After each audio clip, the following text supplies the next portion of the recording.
Hello everyone. सबसे पहले मैं थैंक्स करना चाहती हूँ उन लोगों का जिन्होंने मुझे कमेंट्स लिख के अपनी अपनी प्रॉब्लम्स भी बताई हैं और हमारी बात को समझते हैं उसके बारे में भी बोला है। I am thankful to you. और दूसरी, आज मैं 5 एलिमेंट्स के बारे में बोलना चाहती हूँ। अर्थ, धरती, वायु एयर, जल वाटर, फायर अग्नि एंड स्काई आसमान।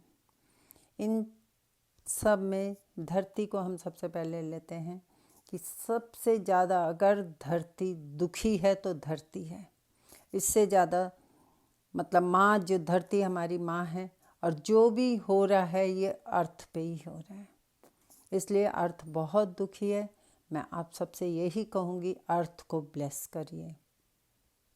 हर चीज़ अर्थ से रिलेटेड है, और अगर जितना हम नेचर को छेड़ेंगे उतना ही नुकसान होगा। हम लोगों को भगवान ने इतना दिमाग दे दिया कि हमने उसी की बनाई हुई चीज़ों का नुकसान किया, पेड़ों को काटा, ये सब किया। तो आज ये हालत है कि पांचों एलिमेंट्स, ये 5 तत्व रुष्ट हैं इंसान से, और इसलिए हाहाकार धरती पे मची हुई है। हम हमेशा कहते हैं, कभी आप लोग एकांत में विजुलाइज करके देखिए अर्थ का रूप। आप लोगों को चेहरा नज़र आएगा कि अर्थ रो रही है, जर्जर हो चुकी है, रोती है अर्थ। हम आप लोगों को एक छोटा सा एग्जांपल देंगे। इतना तो हमारे ये नए बच्चे बहुत समझदार हैं आजकल के। एक 7 साल के 8 साल के बच्चे ने अपने डैडी से ये पूछा कि डैडी, अगर हम सारे ओशियन मिला लें तो अर्थ बड़ी होगी या ओशियन बड़े होंगे। बच्चा कितना इंटेलिजेंट है, सोचिए उसके दिमाग की उपज। कितने बच्चे हमारे होशियार हैं, और ये हमारे भविष्य हैं, देश को संभालने वाले बच्चे हैं। इन बच्चों को अच्छा दिखाना चाहिए हम लोगों को। वो बच्चा ये नहीं समझ पाया कि सब कुछ अर्थ में है, उसे समझाना पड़ा। तो हम लोग क्यों नहीं इस बात को, बड़े लोग क्यों नहीं समझते? आज हमने अर्थ को इतना, अर्थ में ही तो हमारे वृक्ष हैं सारे लगे हुए, और वृक्ष रहेंगे तभी एयर प्योर होगी। तो वो सब हमने कटवा के मॉल खड़े कर दिए हैं। पत्थर तो पत्थर की हवा देंगे ना, इसीलिए हम लोग के दिल भी पत्थर के हो रहे हैं, सब लोगों के। ठीक है, हम लोगों ने साइंस पढ़ी है प्रकृति का। जब बड़े बड़े पेड़ कटवा दिए जाते हैं तो सोचो उनको कितना दुख लगता है। पेड़ों को भी, उनको भी दर्द होता है। महसूस करने वाली बातें हैं ये।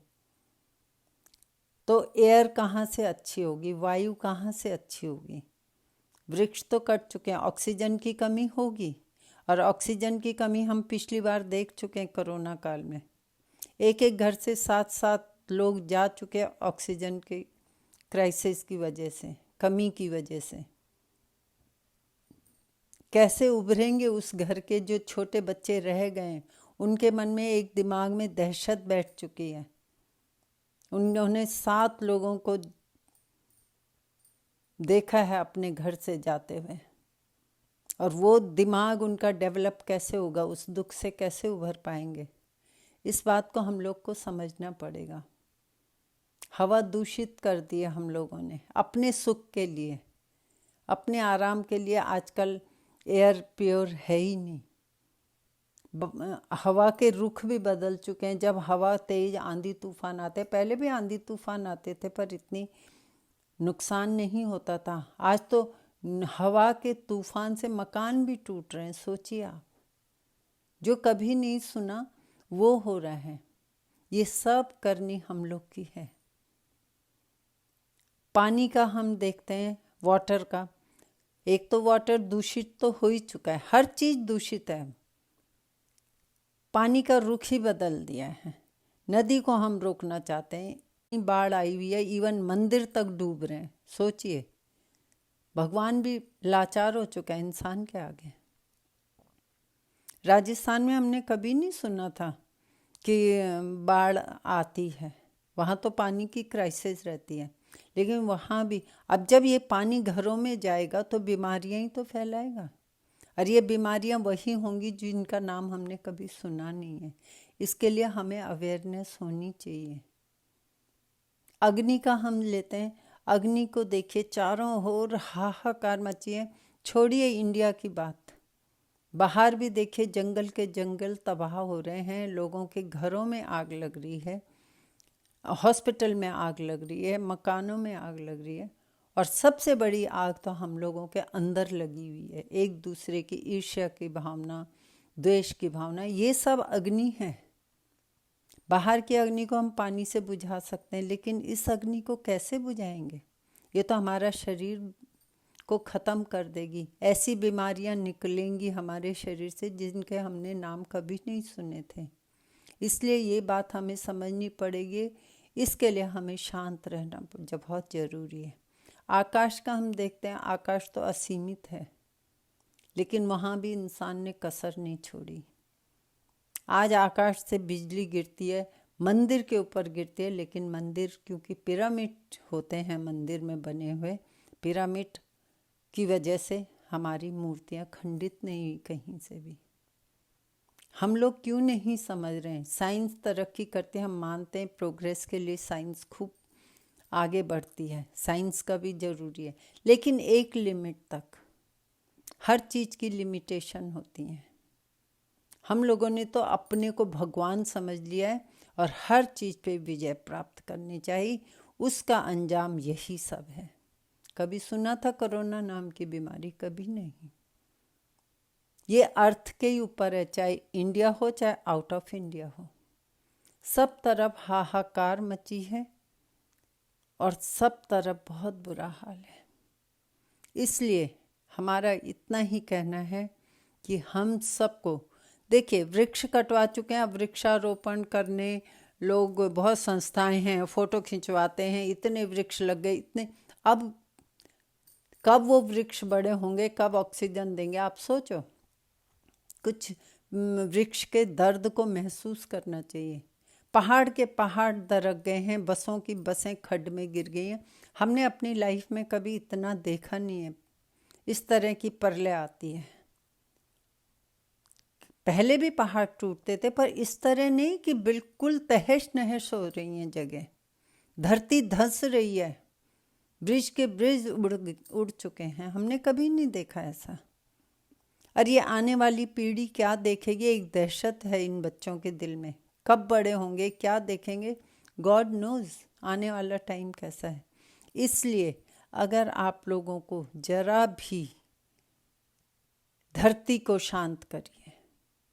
सब लोगों से एक ही प्रेयर हम हर वीडियो में कहते हैं, 10 मिनट अर्थ को शांत करिए, हाथ जोड़ के बैठिए, अर्थ को विजुलाइज करिए। कभी रो रही है अर्थ, शांत शांत शांति। हम कहते हैं इंसान ने अगर अभी तक विजय नहीं प्राप्त की तो एक सूरज की किरण को कोई नहीं रोक पाया अभी तक।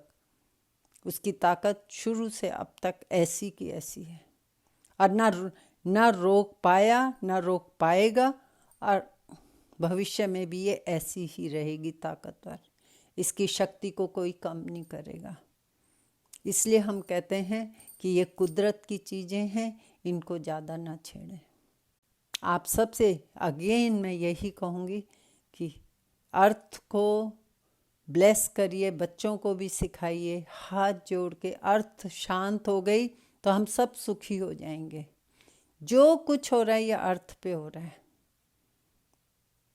कुदरत का कहर जिसे कहते हैं, ये अर्थ पे है। तो आप लोग भी करिए, हम लोग जैसे सबको ही पता है करते हैं, तो आप लोग भी करिए। बच्चों को भी अंदर संस्कार इसी चीज़ के डालिए। अर्थ शांत होनी बहुत ज़रूरी है। हम कहते हैं आने वाला समय प्रलय है, ये एक तरह से सब खत्म होगा, सतयुग आएगा इसके बाद, और वो आएगा ही। इसी तरह आता है सतयुग, सब खत्म हो जाएगा एक दिन, क्योंकि इंसान रुक नहीं रहा। देखिए कितनी चारों ओर हाहाकार है। इसके लिए मैं इतना ही कहूँगी कि आप सब एकजुट होइए और प्रकृति को समझिए। अगर एक पत्ता भी टूटता है हमारे प्लांट से तो हमें बहुत दुख होता है। आज तो इंसान को इंसान काट रहे हैं। पूरी लाइफ कौन देख रहा है? छोटे छोटे बच्चों को मार दिया जाता है। कहाँ लाइफ जी रहे हैं? तो इसके लिए हम सब रिस्पॉन्सिबल हैं। हम लोग खुद दोषी हैं। अगर हम लोगों के अंदर शांति रहेगी तो सब कुछ शांत रहेगा। के साथ ही आज मैं इतना ही कहूँगी। और अगेन, अगर आपको मेरा ये छोटा सा वीडियो पसंद आया हो, इसे लाइक करें, शेयर करें, सब्सक्राइब करें एंड कमेंट्स भी करें। Thank you.